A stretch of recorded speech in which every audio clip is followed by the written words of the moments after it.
Madam Speaker, Mr. Vice President, members of Congress, the First Lady of the United States,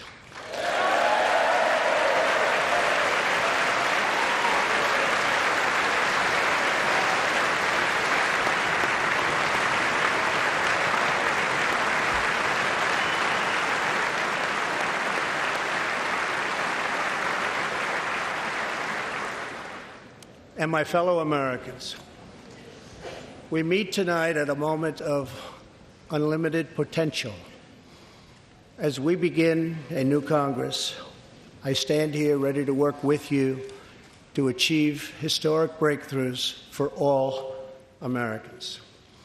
Millions of our fellow citizens are watching us now gathered in this great chamber, hoping that we will govern not as two parties, but as one nation.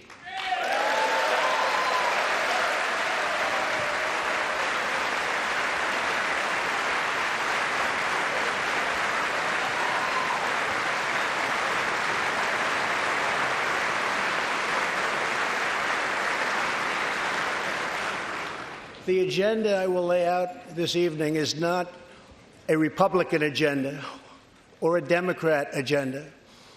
It's the agenda of the American people.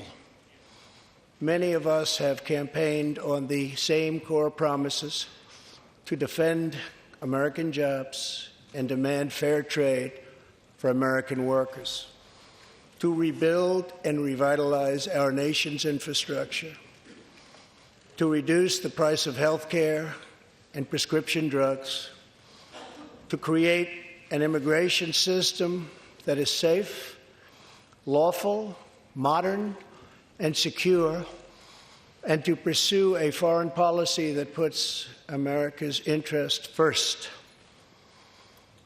There is a new opportunity in American politics if only we have the courage together to seize it.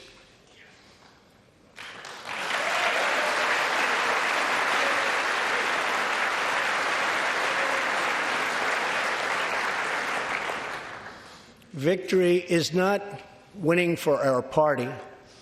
Victory is winning for our country.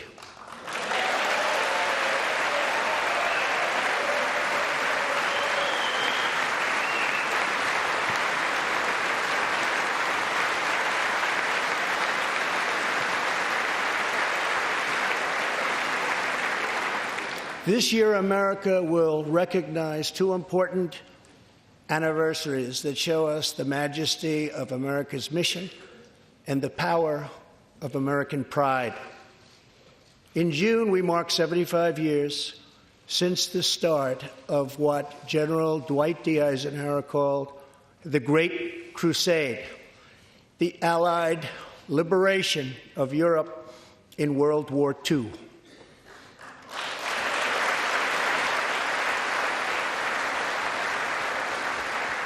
On D-Day, June 6, 1944, 15,000 young American men jumped from the sky, and 60,000 more stormed in from the sea to save our civilization from tyranny.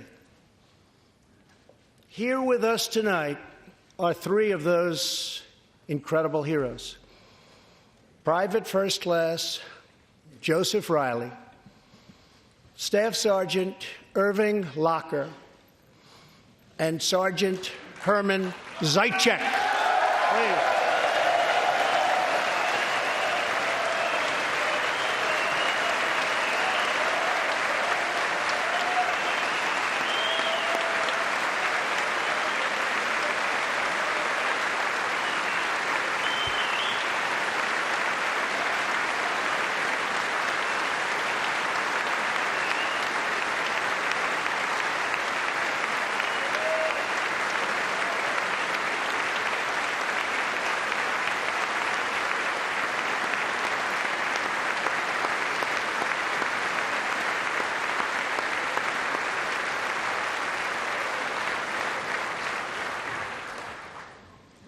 gentlemen, we salute you.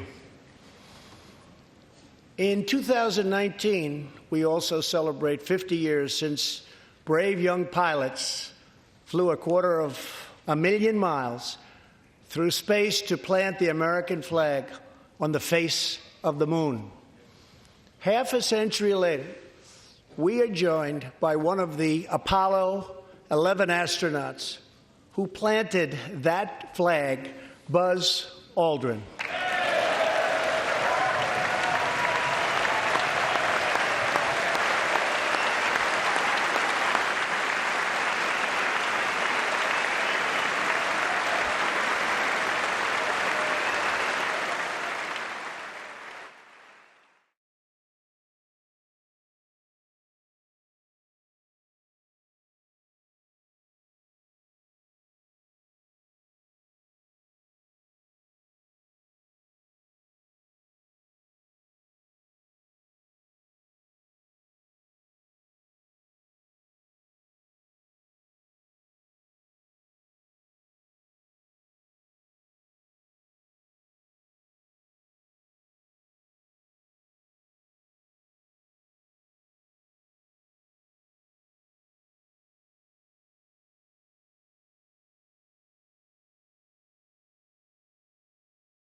That can compete with America.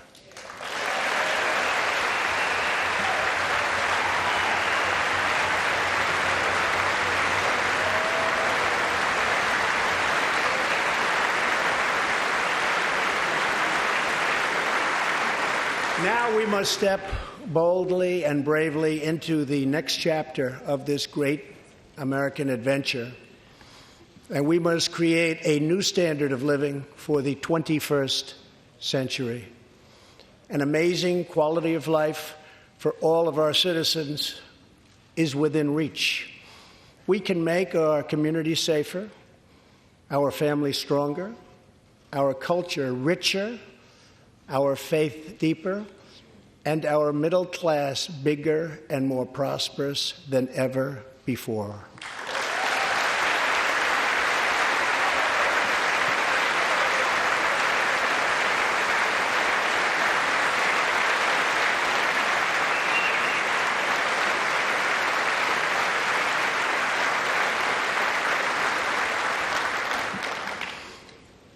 But we must reject the politics of revenge, resistance, and retribution, and embrace the boundless potential of cooperation, compromise, and the common good.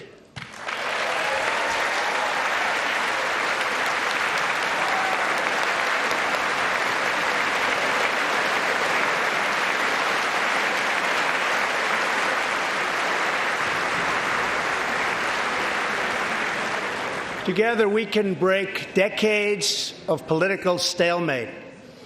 We can bridge old divisions, heal old wounds, build new coalitions, forge new solutions, and unlock the extraordinary promise of America's future. The decision is ours to make. We must choose between greatness or gridlock, results or resistance, vision or vengeance, incredible progress or pointless destruction. Tonight, I ask you to choose greatness.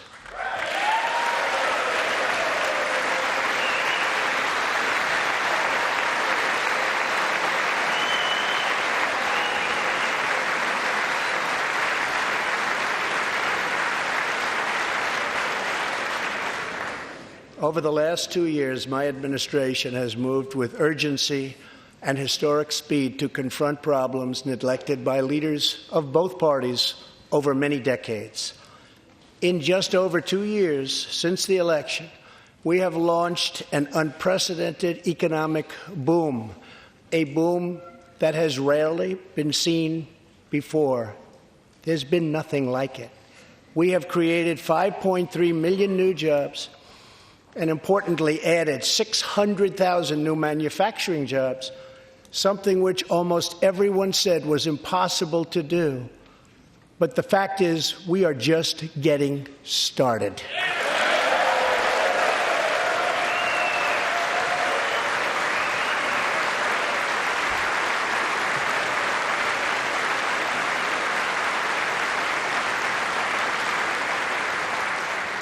Wages are rising at the fastest pace in decades and growing for blue-collar workers who I promised to fight for.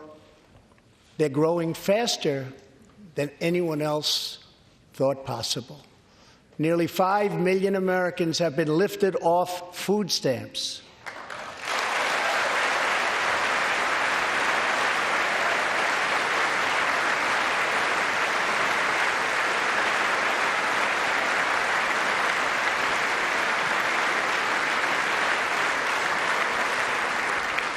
The U.S. economy is growing almost twice as fast today as when I took office.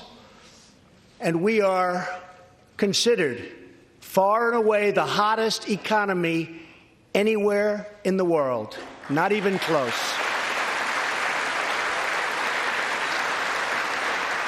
Unemployment has reached the lowest rate in over half a century.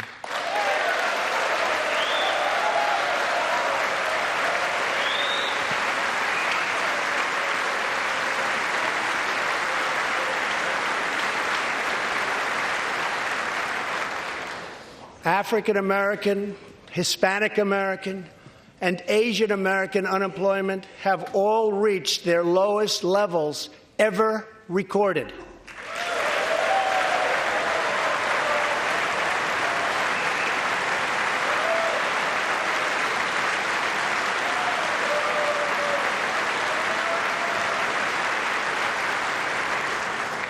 Unemployment for Americans with disabilities has also reached an all-time low.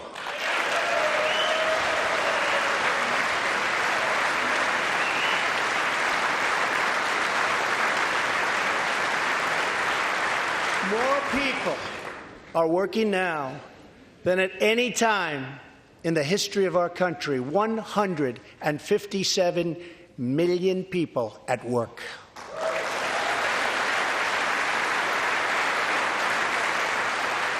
We passed a massive tax cut for working families and doubled the child tax credit.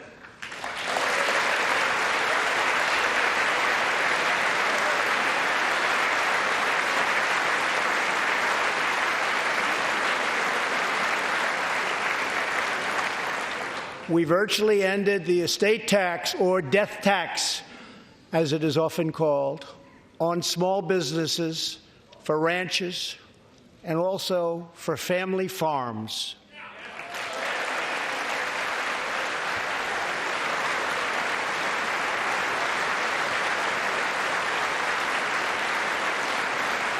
We eliminated the very unpopular Obamacare individual mandate penalty.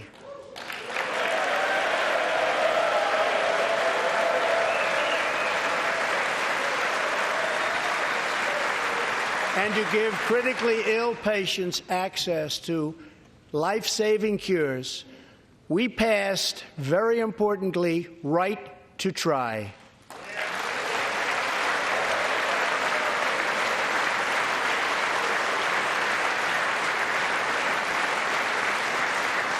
My administration has cut more regulations in a short period of time than any other administration during its entire tenure.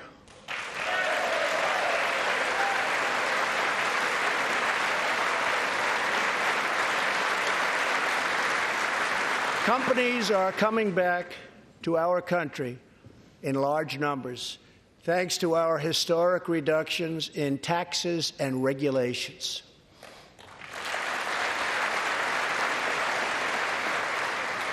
And we have unleashed a revolution in American energy. The United States is now the #1 producer of oil and natural gas anywhere in the world.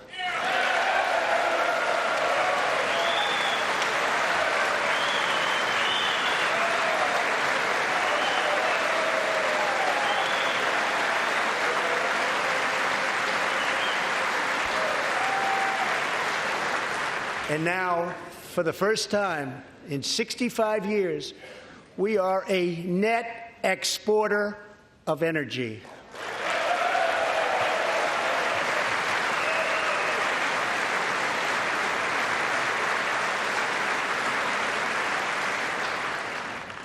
After 24 months of rapid progress, our economy is the envy of the world.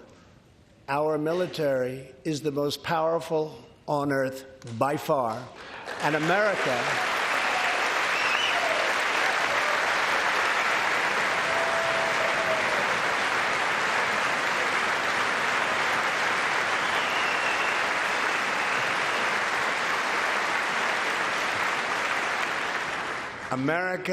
is again winning each and every day.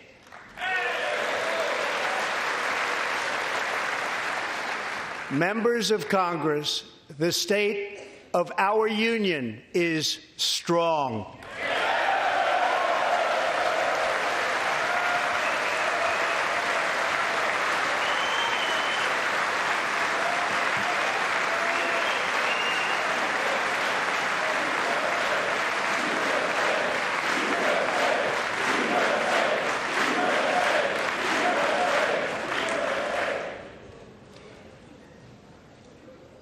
That sounds so good. Our country is vibrant, and our economy is thriving like never before. On Friday, it was announced that we added another 304,000 jobs last month alone, almost double the number expected.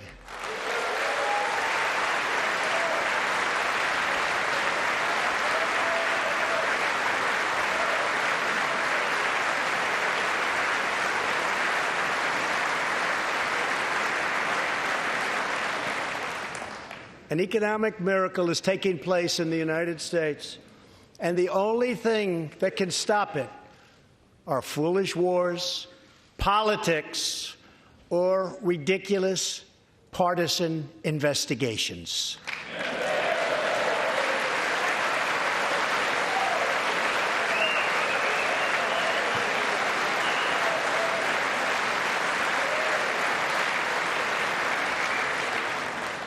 If there is going to be peace and legislation, there cannot be war and investigation. It just doesn't work that way. We must be united at home to defeat our adversaries abroad. This new era of cooperation can start with finally confirming the more than 300 highly qualified nominees who are still stuck in the Senate, in some cases years and years waiting. Not right.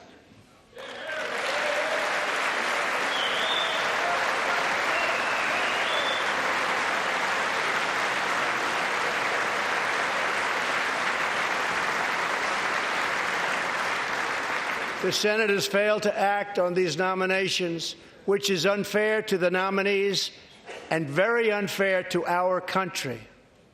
Now is the time for bipartisan action. Believe it or not, we have already proven that that's possible. In the last Congress, both parties came together to pass unprecedented legislation to confront the opioid crisis, a sweeping new farm bill, historic VA reforms, and after 4 decades of rejection, we passed VA accountability so that we can finally terminate those who mistreat our wonderful veterans.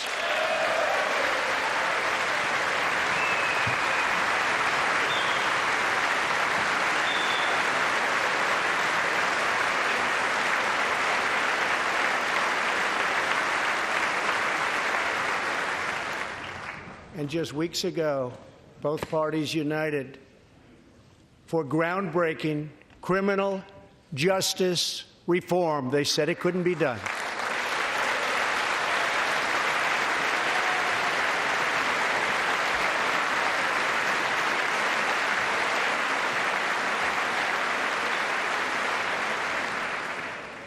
Last year, I heard through friends the story of Alice Johnson. I was deeply moved. In 1997, Alice was sentenced to life in prison as a first-time nonviolent drug offender. Over the next 22 years, she became a prison minister, inspiring others to choose a better path. She had a big impact on that prison population and far beyond. Alice's story underscores the disparities and unfairness that can exist in criminal sentencing and the need to remedy this total injustice. She served almost that 22 years and had expected to be in prison for the remainder of her life. In June, I commuted Alice's sentence. When I saw Alice's beautiful family greet her at the prison gates, hugging and kissing and crying and laughing, I knew I did something right. Alice is with us tonight, and she is a terrific woman. Terrific. Alice, please.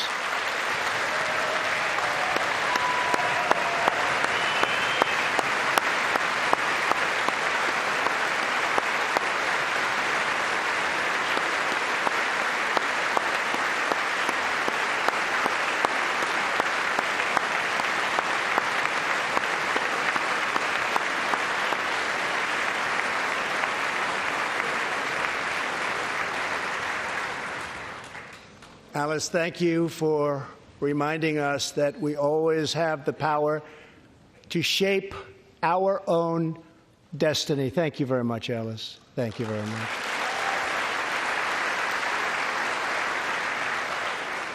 Inspired by stories like Alice's, my administration worked closely with members of both parties to sign the First Step Act into law. Big deal. It's a big deal.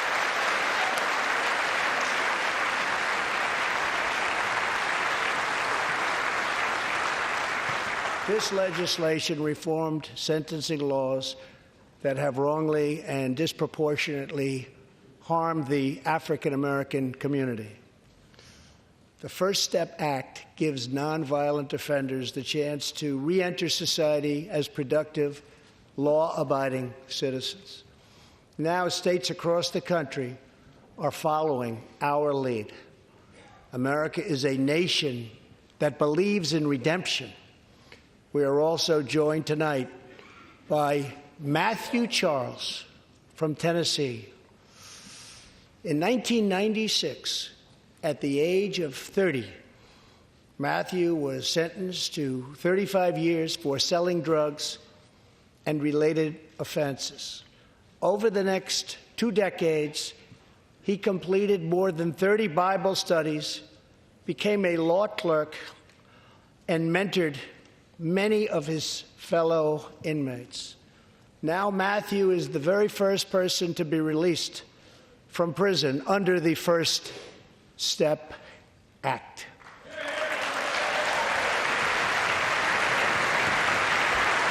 Matthew, please.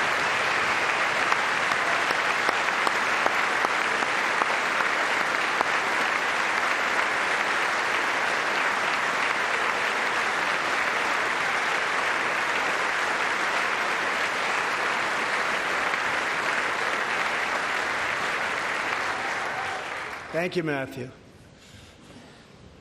Welcome home.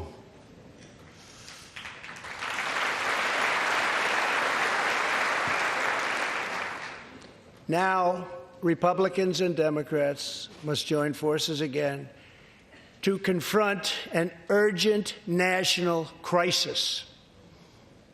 Congress has 10 days left to pass a bill that will fund our government, protect our homeland, and secure our very dangerous southern border.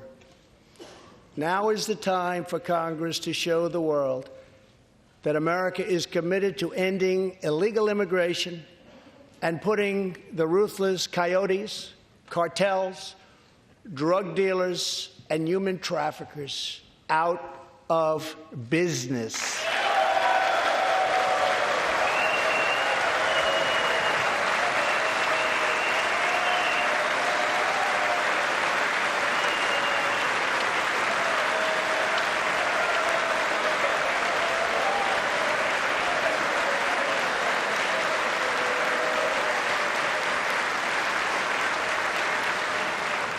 As we speak, large, organized caravans are on the march to the United States.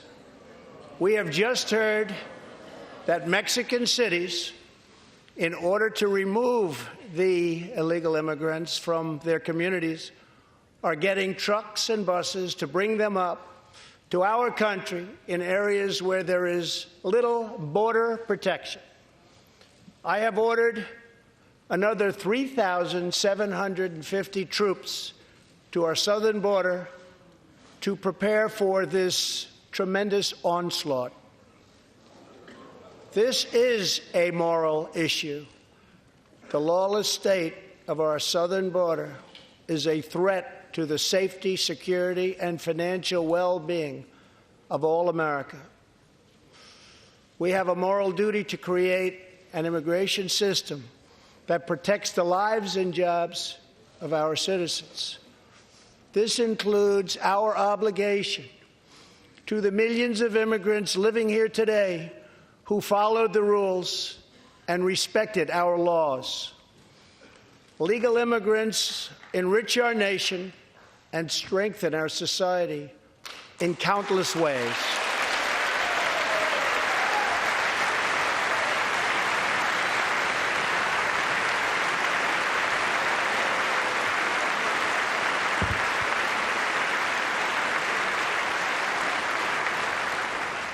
I want people to come into our country in the largest numbers ever, but they have to come in legally.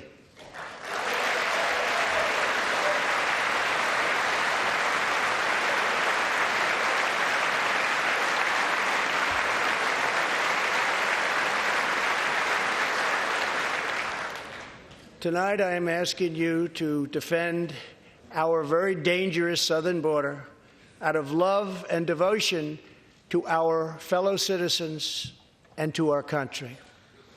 No issue better illustrates the divide between America's working class and America's political class than illegal immigration.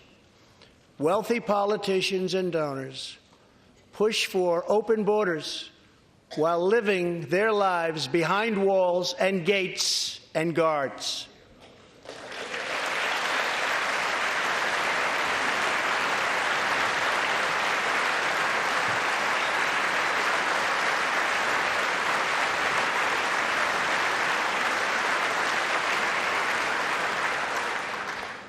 Meanwhile, working-class Americans are left to pay the price for mass illegal immigration.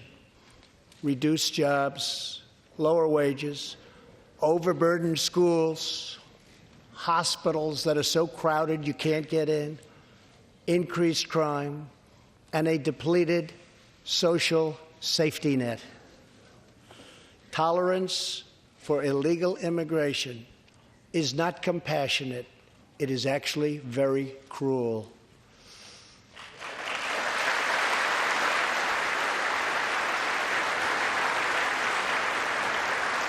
One in 3 women is sexually assaulted on the long journey north. Smugglers use migrant children as human pawns to exploit our laws and gain access to our country. Human traffickers and sex traffickers take advantage of the wide open areas between our ports of entry to smuggle thousands of young girls and women into the United States and to sell them into prostitution and modern-day slavery. Tens of thousands of innocent Americans are killed by lethal drugs that cross our border and flood into our cities, including meth, heroin, cocaine, and fentanyl. The savage gang, MS-13, now operates in at least 20 different American states, and they almost all come through our southern border. Just yesterday, an MS-13 gang member was taken into custody for a fatal shooting on a subway platform in New York City. We are removing these gang members by the thousands, but until we secure our border, they're going to keep streaming right back in. Year after year, countless Americans are murdered by criminal, illegal aliens. I've gotten to know many wonderful angel moms and dads and families. No one should ever have to suffer the horrible heartache that they have had to endure. Here tonight is Deborah Bissell. Just 3 weeks ago, Deborah's parents, Gerald and Sharon, were burglarized and shot to death in their Reno, Nevada home by an illegal alien. They were in their 80s and are survived by 4 children, 11 grandchildren, and 20 great-grandchildren. Also here tonight are Gerald and Sharon's granddaughter, Heather, and great-granddaughter, Madison. To Deborah, Heather, Madison, please stand. Few can understand your pain. Thank you, and thank you for being here. Thank you very much.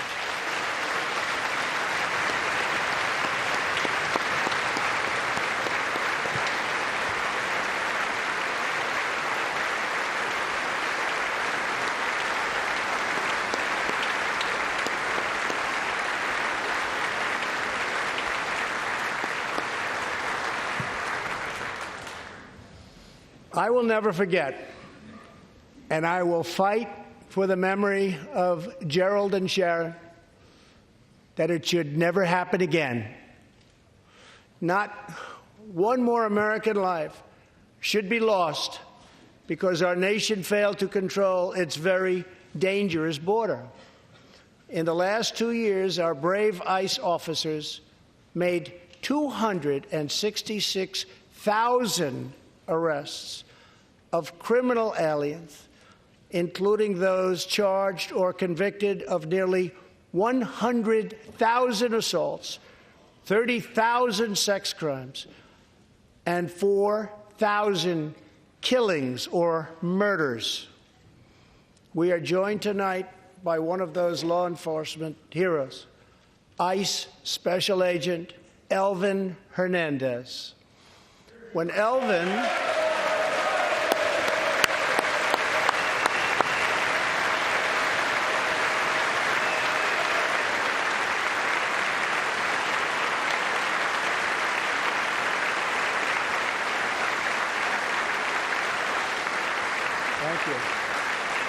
When Elvin was a boy, he and his family legally immigrated to the United States from the Dominican Republic. At the age of 8, Elvin told his dad he wanted to become a special agent. Today, he leads investigations into the scourge of international sex trafficking. Elvin says that if I can make sure these young girls get their justice, I've really done my job. Thanks to his work and that of his incredible colleagues, more than 300 women and girls have been rescued from the horror of this terrible situation. And more than 1,500 sadistic traffickers have been put behind bars.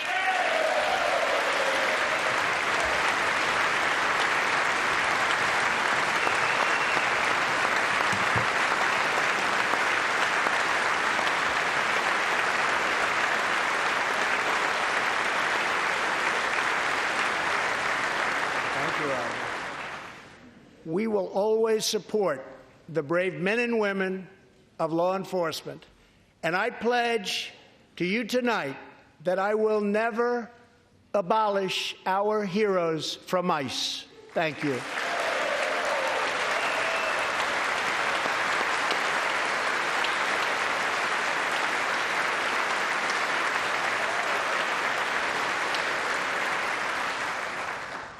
My administration has sent to Congress a common-sense proposal to end the crisis on the southern border.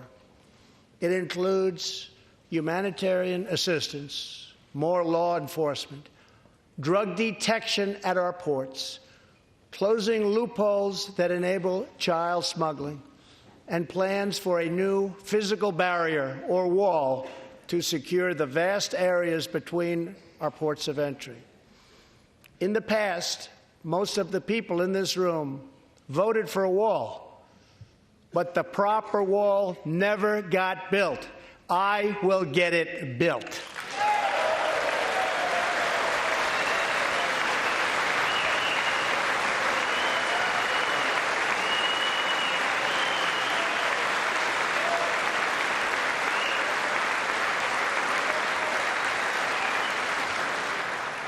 This is a smart, strategic, see-through steel barrier, not just a simple concrete wall. It will be deployed in the areas identified by the border agents as having the greatest need, and these agents will tell you where walls go up, illegal crossings go way, way down.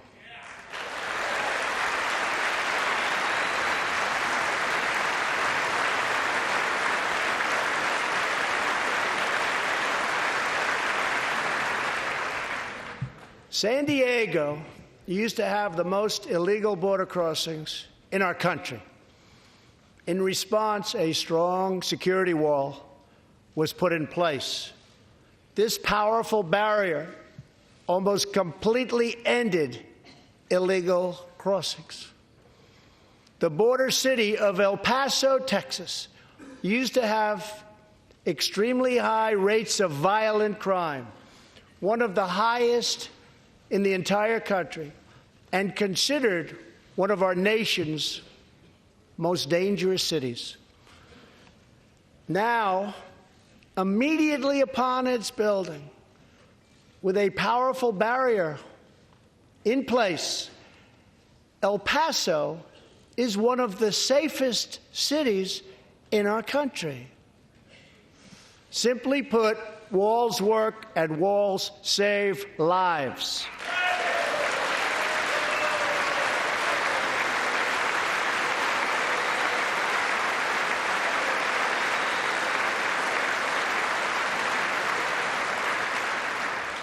So let's work together, compromise, and reach a deal that will truly make America safe. As we work to defend our people's safety, we must also ensure our economic resurgence continues at a rapid pace. No one has benefited more from our thriving economy than women, who have filled 58% of the newly created jobs last year.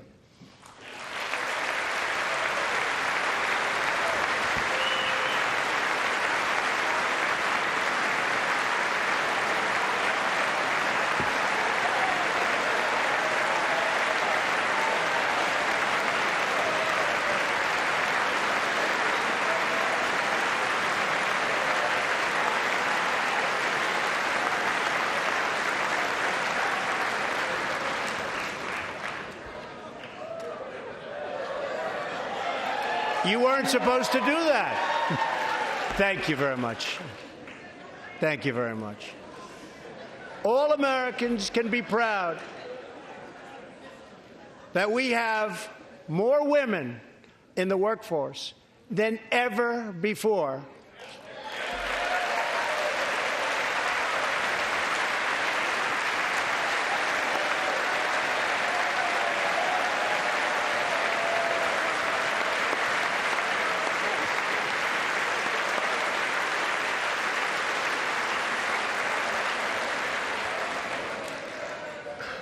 Don't sit yet. You're going to like this.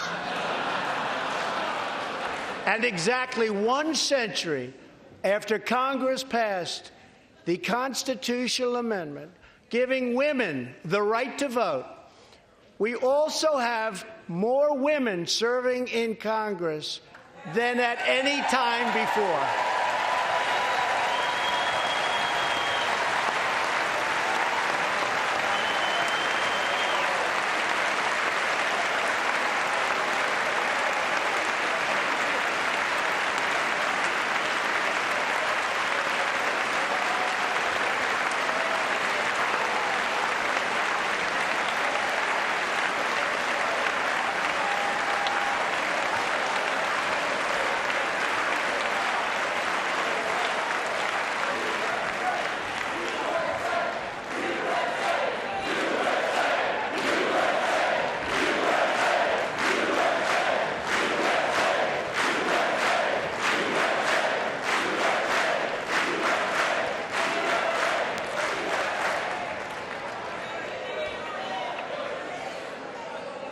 That's great. Very great. And congratulations. That's great. As part of our commitment to improving opportunity for women everywhere, this Thursday, we are launching the first ever government-wide initiative focused on economic empowerment for women in developing countries. To build on, thank you. To build on our incredible economic success, one priority is paramount: reversing decades of calamitous trade policies. So bad. We are now making it clear to China that after years of targeting our industries and stealing our intellectual property, the theft of American jobs and wealth has come to an end.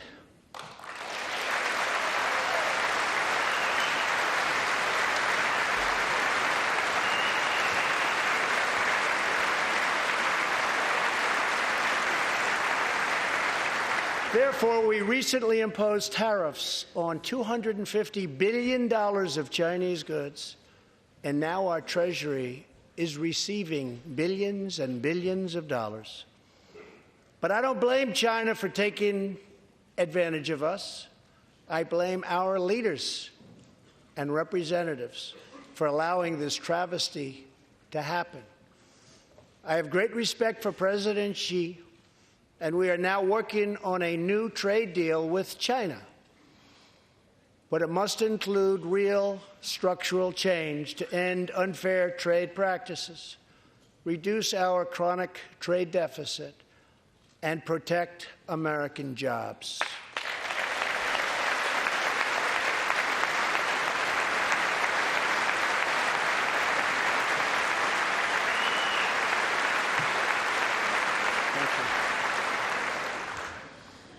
Another historic trade blunder was the catastrophe known as Nafta.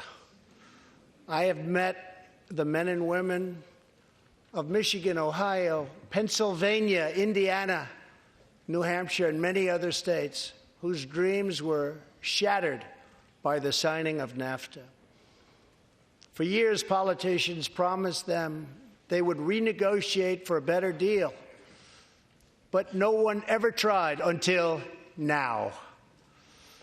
Our new U.S.-Mexico-Canada agreement, the USMCA, will replace NAFTA and deliver for American workers like they haven't had delivered to for a long time. I hope you can pass the USMCA into law so that we can bring back our manufacturing jobs in even greater numbers, expand American agriculture, protect intellectual property, and ensure that more cars are proudly stamped with our 4 beautiful words, made in the USA.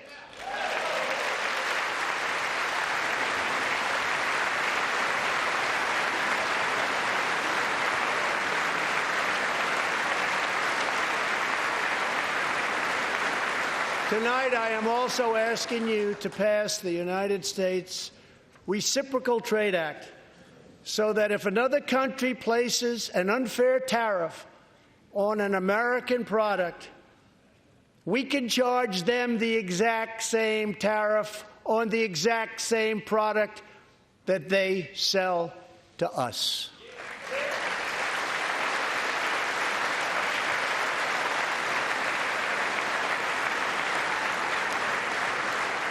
Both parties should be able to unite for a great rebuilding of America's crumbling infrastructure.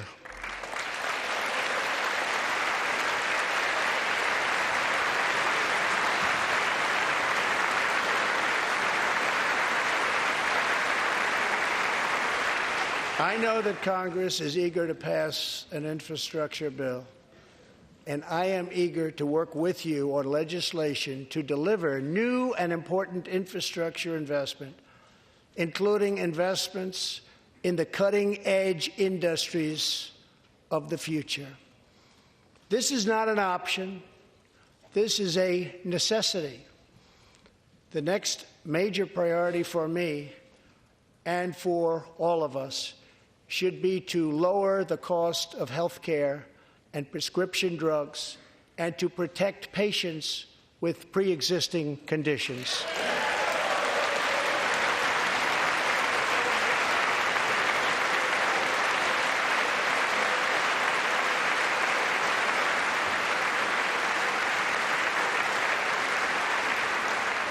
Already as a result of my administration's efforts in 2018, drug prices experienced their single largest decline in 46 years.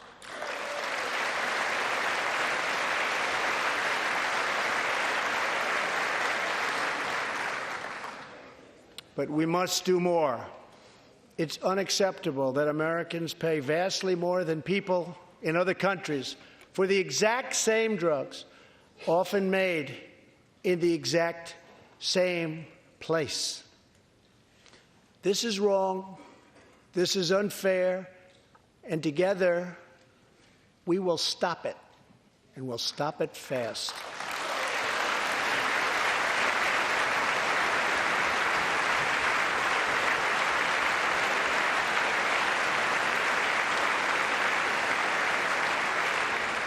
I am asking Congress to pass legislation that finally takes on the problem of global freeloading and delivers fairness and price transparency for American patients, finally.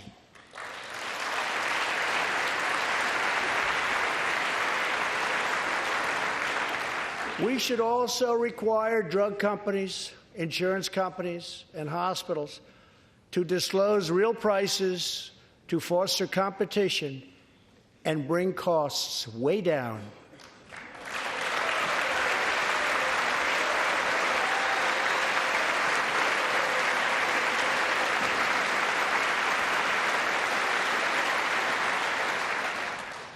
No force in history has done more to advance the human condition than American freedom. In recent years,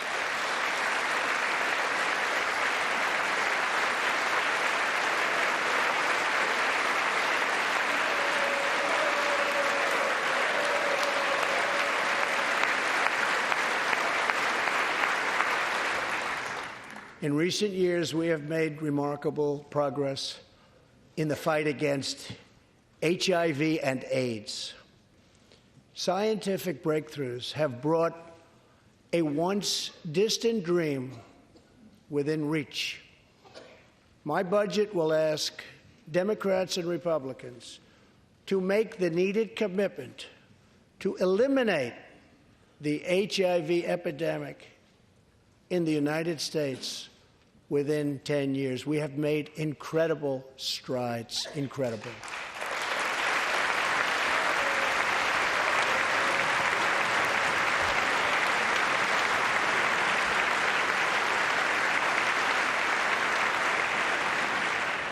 Together, we will defeat AIDS in America and beyond.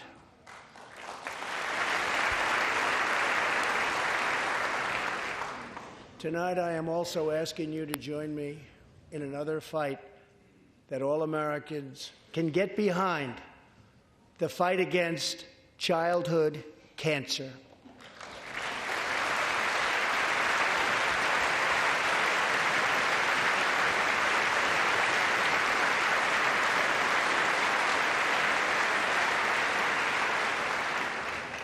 Joining Melania in the gallery this evening is a very brave 10-year-old girl, Grace Eline.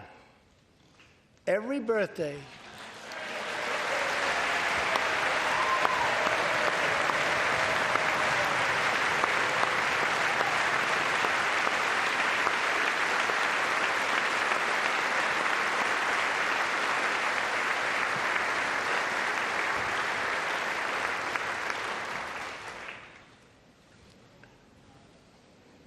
hi, Grace. Every birthday since she was 4, Grace asked her friends to donate to St. Jude's Children's Hospital. She did not know that one day she might be a patient herself. That's what happened. Last year, Grace was diagnosed with brain cancer. Immediately, she began radiation treatment. At the same time, she rallied her community and raised more than $40,000 for the fight against cancer.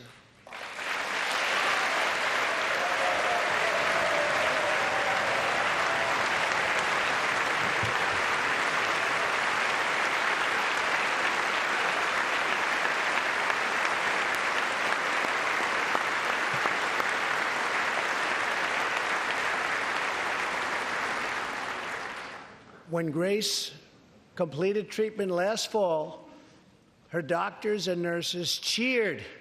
They loved her. They still love her. With tears in their eyes as she hung up a poster that read, "Last day of chemo."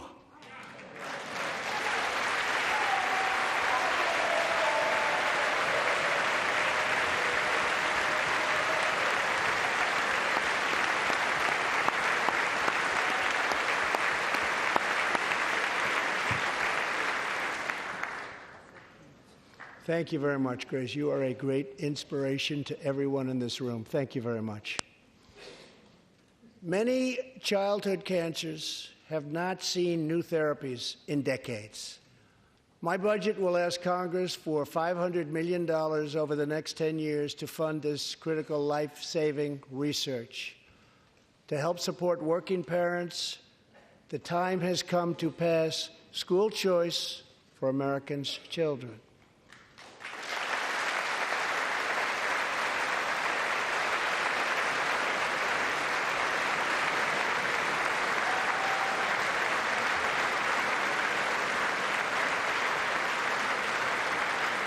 I am also proud to be the first president to include in my budget a plan for nationwide paid family leave so that every new parent has the chance to bond with their newborn child.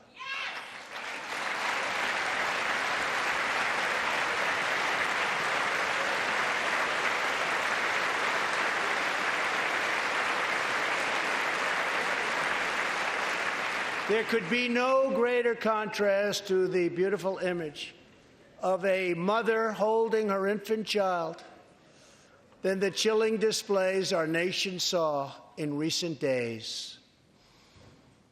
Lawmakers in New York cheered with delight upon the passage of legislation that would allow a baby to be ripped from the mother's womb moments from birth. These are living, feeling, beautiful babies who will never get the chance to share their love and their dreams with the world.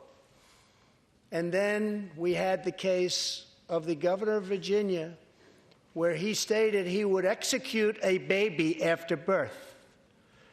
To defend the dignity of every person, I am asking Congress to pass legislation to prohibit the late-term abortion of children who can feel pain in the mother's womb.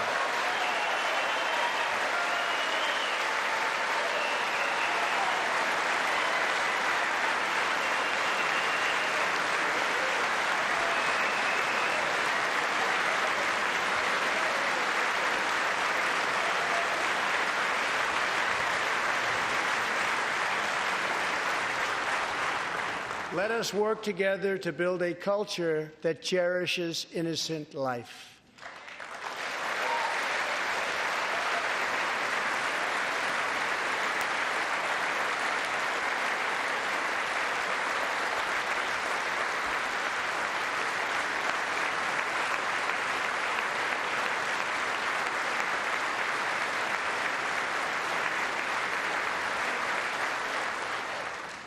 And let us reaffirm a fundamental truth. All children, born and unborn, are made in the holy image of God. The final part of my agenda is to protect American security. Over the last 2 years, we have begun to fully rebuild the United States military with $700 billion last year and $716 billion this year. We are also getting other nations to pay their fair share. Finally.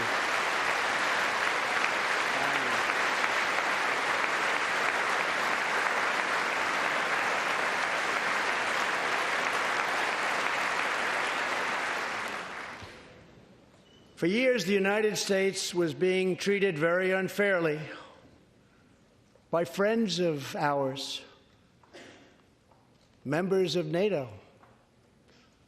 But now we have secured, over the last couple of years, more than $100 billion of increase in defense spending from our NATO allies. They said it couldn't be done.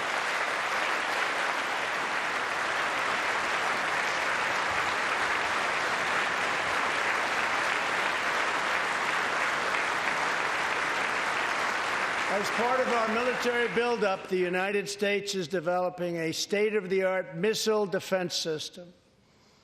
Under my administration, we will never apologize for advancing America's interests. For example, decades ago, the United States entered into a treaty with Russia in which we agreed to limit and reduce our missile capability. While we followed the agreement and the rules to the letter, Russia repeatedly violated its terms. It's been going on for many years. That is why I announced that the United States is officially withdrawing from the Intermediate Range Nuclear Forces Treaty, or INF Treaty. Perhaps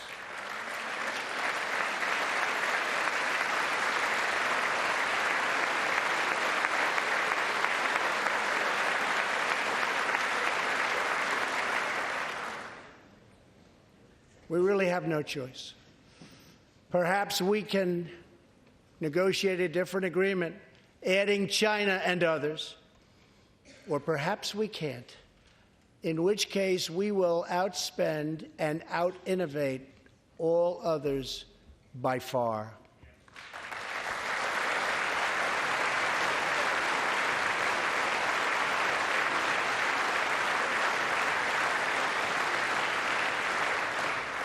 As part of a bold new diplomacy, we continue our historic push for peace on the Korean Peninsula. Our hostages have come home. Nuclear testing has stopped, and there has not been a missile launch in more than 15 months. If I had not been elected President of the United States, we would right now, in my opinion, be in a major war with North Korea.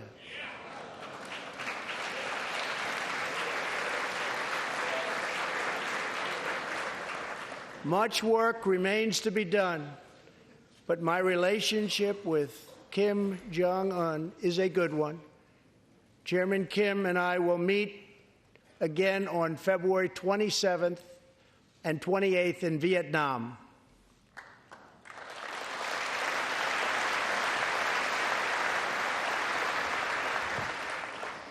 2 weeks ago, the United States officially recognized the legitimate government of Venezuela and its new president, Juan Guaido.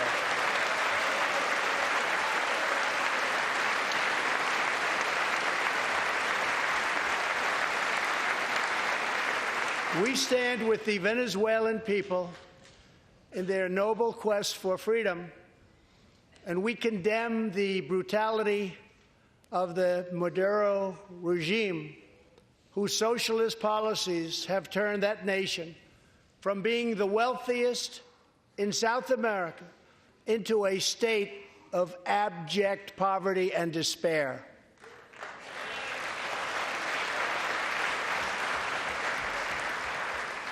Here in the United States, we are alarmed by the new calls to adopt socialism in our country.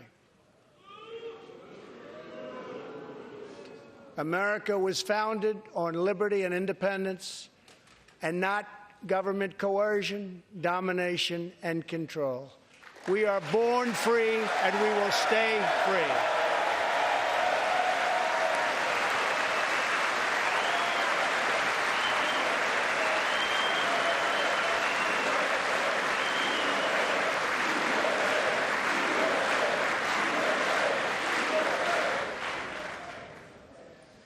Tonight, we renew our resolve that America will never be a socialist country.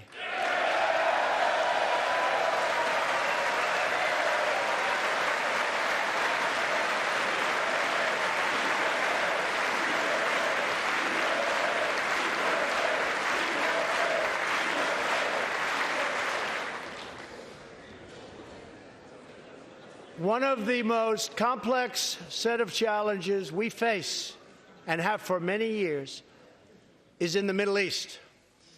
Our approach is based on principled realism, not discredited theories that have failed for decades to yield progress. For this reason, my administration recognized the true capital of Israel and proudly opened the American embassy in Jerusalem.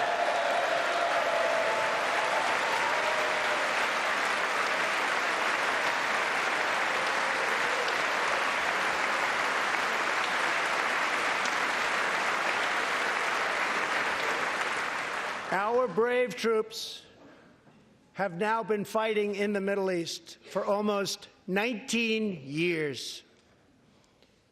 In Afghanistan and Iraq, nearly 7,000 American heroes have given their lives.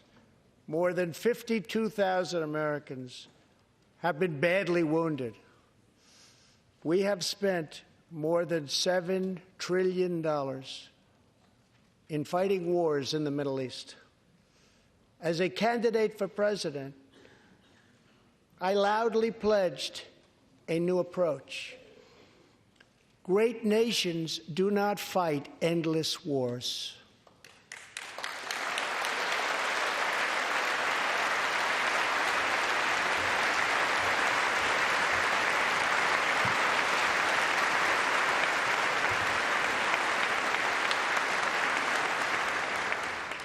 When I took office, ISIS controlled more than 20,000 square miles in Iraq and Syria just 2 years ago. Today, we have liberated virtually all of the territory from the grip of these bloodthirsty monsters.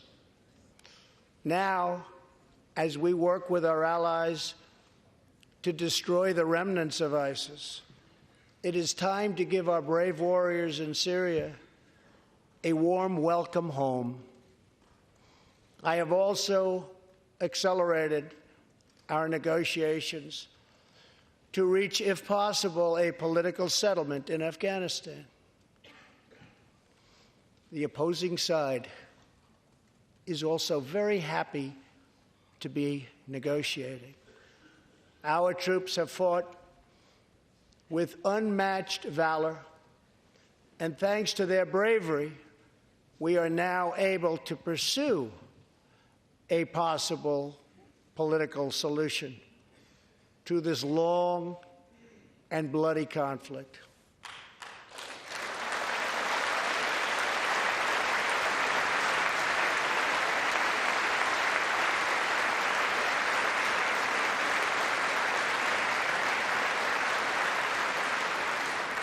In Afghanistan, my administration is holding constructive talks with a number of Afghan groups, including the Taliban. As we make progress in these negotiations, we will be able to reduce our troops' presence and focus on counterterrorism, and we will indeed focus on counterterrorism. We do not know whether we'll achieve an agreement, but we do know that after 2 decades of war, the hour has come to at least try for peace, and the other side would like to do the same thing. It's time.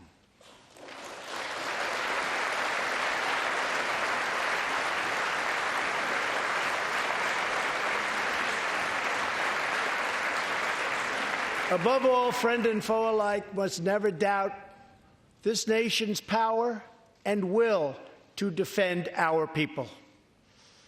18 years ago, violent terrorists attacked the USS Cole, and last month, American forces killed one of the leaders of that attack.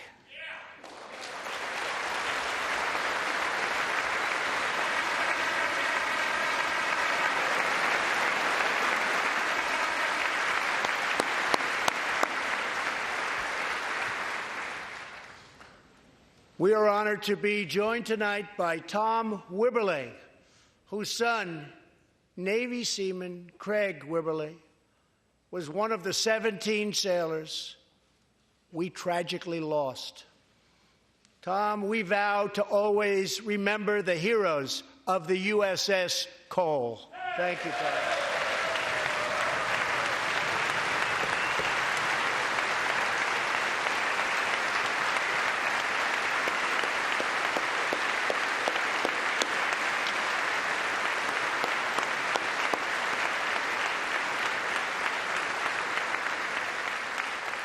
My administration has acted decisively to confront the world's leading state sponsor of terror, the radical regime in Iran. It is a radical regime. They do bad, bad things. To ensure this corrupt dictatorship never acquires nuclear weapons, I withdrew the United States from the disastrous Iran nuclear deal.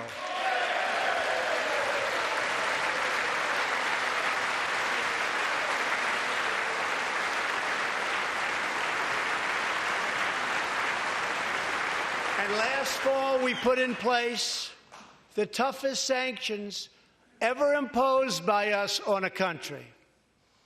We will not avert our eyes from a regime that chants death to America and threatens genocide against the Jewish people.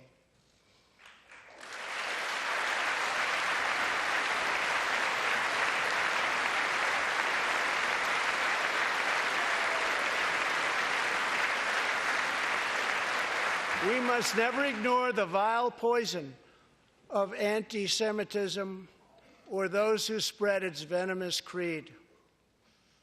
With one voice, we must confront this hatred anywhere and everywhere it occurs.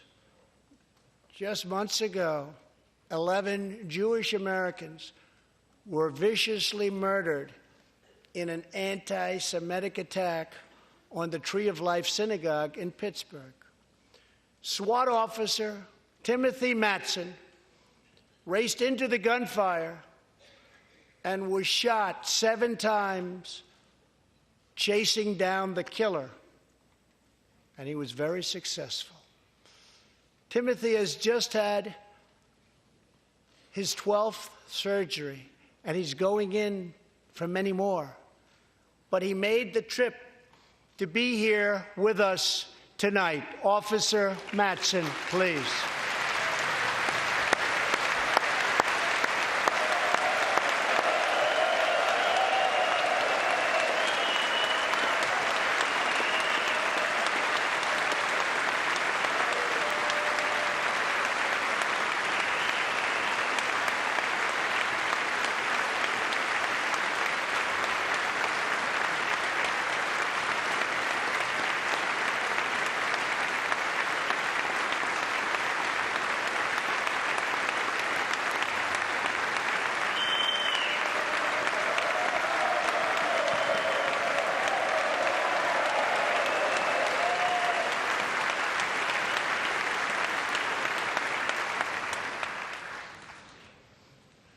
Thank you. We are forever grateful. Thank you very much.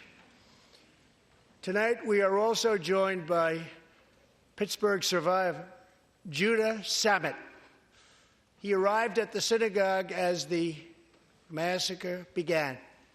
But not only did Judah narrowly escape death last fall, more than 7 decades ago, he narrowly survived the Nazi concentration camps. Today is Judah's 81st birthday.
They wouldn't do that for me, Judah. Judah says he can still remember the exact moment nearly 75 years ago, after 10 months in a concentration camp, when he and his family were put on a train and told they were going to another camp. Suddenly, the train screeched to a very strong halt. A soldier appeared. Judah's family braced for the absolute worst. Then his father cried out with joy, "It's the Americans! It's the Americans!"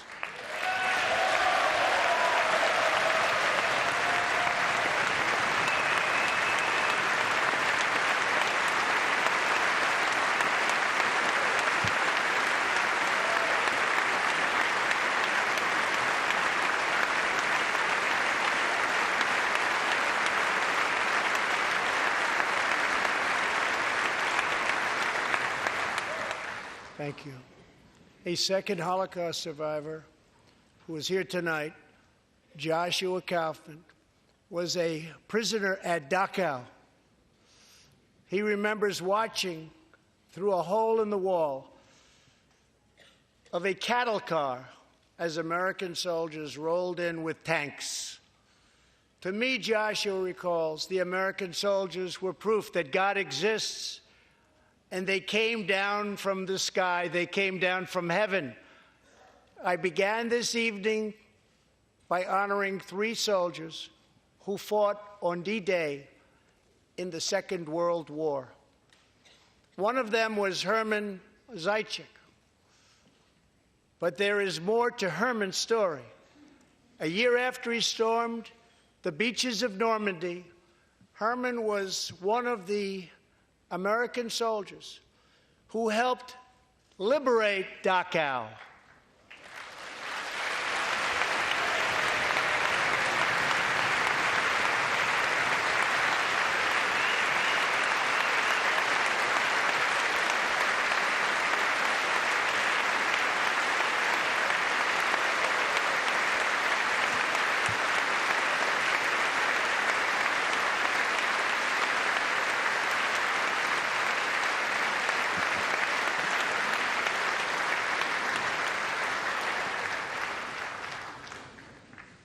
He was one of the Americans who helped rescue Joshua from that hell on earth.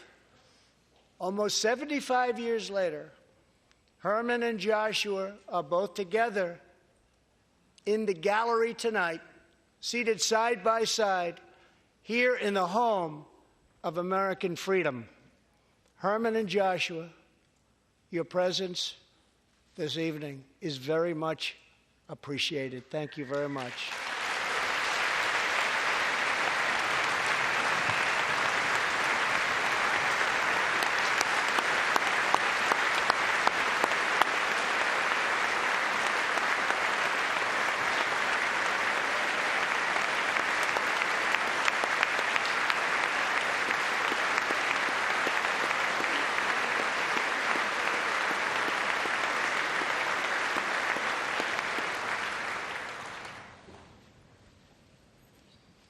Thank you.